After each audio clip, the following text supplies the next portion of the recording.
no safe spaces. Charlene Israel has that story. In the film No Safe Spaces, comedian and top podcaster Adam Carolla shares the screen with conservative talk radio host Dennis Prager. The men explore threats to the First Amendment and freedom of thought in America, something Carolla says the mainstream media refuses to admit. You have the right to remain silent. Anything you say will be used against you. First and foremost, we wanted to make it an entertaining film, and that it is.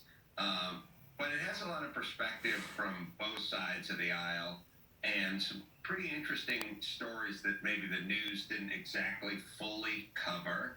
Carolla admits that while he and Prager come from different backgrounds, they share the same passion about fighting the political correct culture's aim to squash speech they don't like. I like people's values, and when I have a value that I share with somebody, then I'm immediately attracted to them, even though in Dennis Prager's particular case, we could not be further apart on paper in terms of how we grew up. He was an East Coast guy and I was a West Coast guy, and we just couldn't be further apart except for the part where we have the exact same values. No Safe Spaces, now available on DVD and streaming, became 2019's top-grossing political documentary after showcasing the erosion of First Amendment rights. You are not listening and want your job to be taken from you.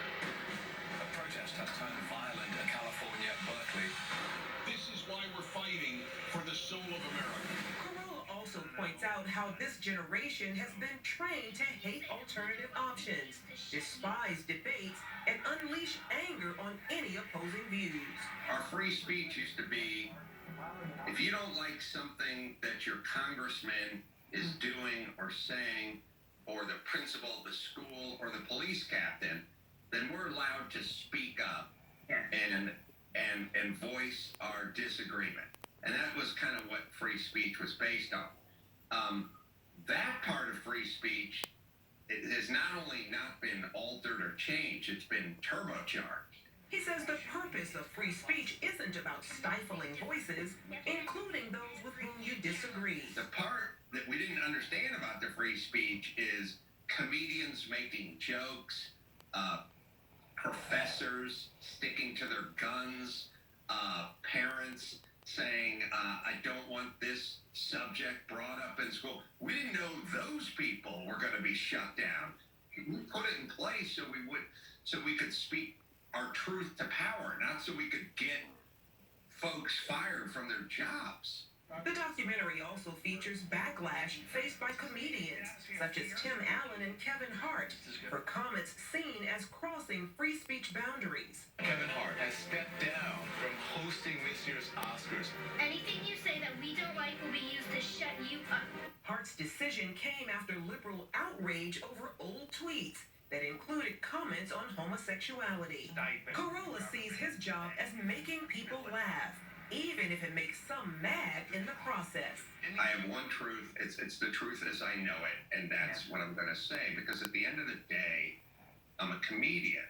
Why would I get into comedy to figure out what people want to hear?